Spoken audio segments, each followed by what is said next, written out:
चलिए इसी को फिर से देखते हैं, कौन सा वैल्यू है, tan 2a बराबर 2 tan a बटा 1 माइनस tan स्क्वायर है, फॉर्मूला दिया हुआ है, find the value of tan 60।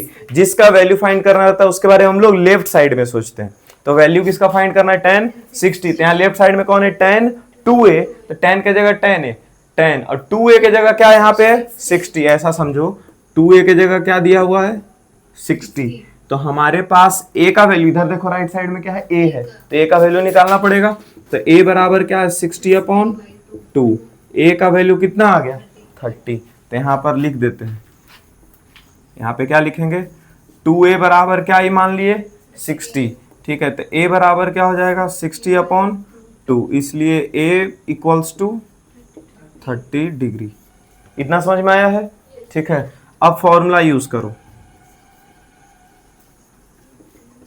Formula क्या है भाई, तो tan 2a बराबर 2 tan a बटा 1 minus tan square a, formula पहले लिख दिए। अब 2a की जगह क्या यूज करना है, 60 डिग्री यूज कर पाएंगे, ठीक है।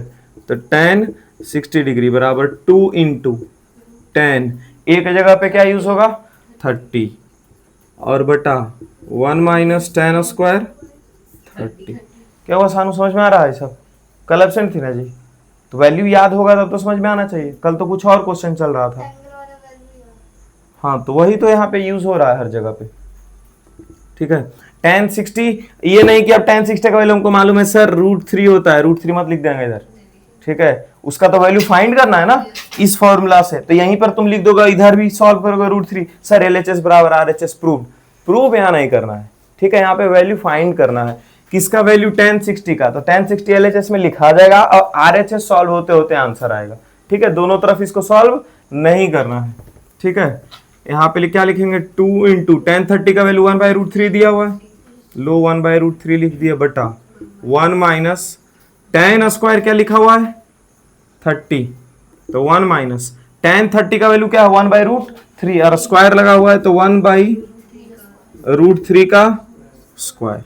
यहाँ पर ऊपर क्या है 2/√3 बटा, यहाँ पे देखो तो 1 माइनस 1 का स्क्वायर 1 और √3 का स्क्वायर क्या हो जाएगा 3, 1/1 और 1/3 इधर सॉल्व कर लो तो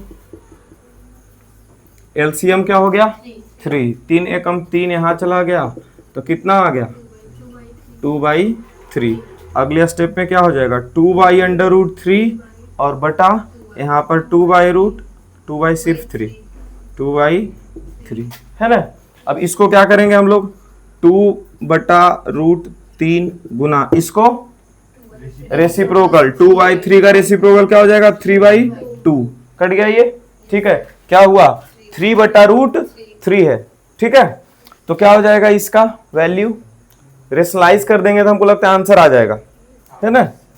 देखो क्या है आंसर में अभी आया हुआ 3/√3, √3 का ऊपर नीचे गुना, रेशनलाइज क्या होता है याद है, क्या होता है जो डिनोमिनेटर में वैल्यू रहता है उसी का हम ऊपर नीचे गुना कर देते हैं। जब एक टर्म होता है तो ऐसा करते हैं, दो टर्म रहता है 2 + √3 रहता तो तब फिर उसका कुछ और काम है, ठीक है। यहाँ √3 इंटू √3 क्या हो जाता है 3 हो जाता है, तो ये 3 से ये 3 कट गया, क्या आंसर आ गया √3। तो यहाँ पे लिख देंगे, इसलिए tan 60 बराबर कितना आंसर आ गया। तो कोई बोलेगा सर हमको तो याद ही था tan 60 का वैल्यू, सीधा लिख देते हैं। अरे भाई ये याद था वो छोड़ो, हमको इस फॉर्मूला से वैल्यू निकालना था, ठीक है। याद तो दूसरे हिसाब से था ना, तो प्रूफ किए थे हम लोग, है ना। चलिए नोट कर लो।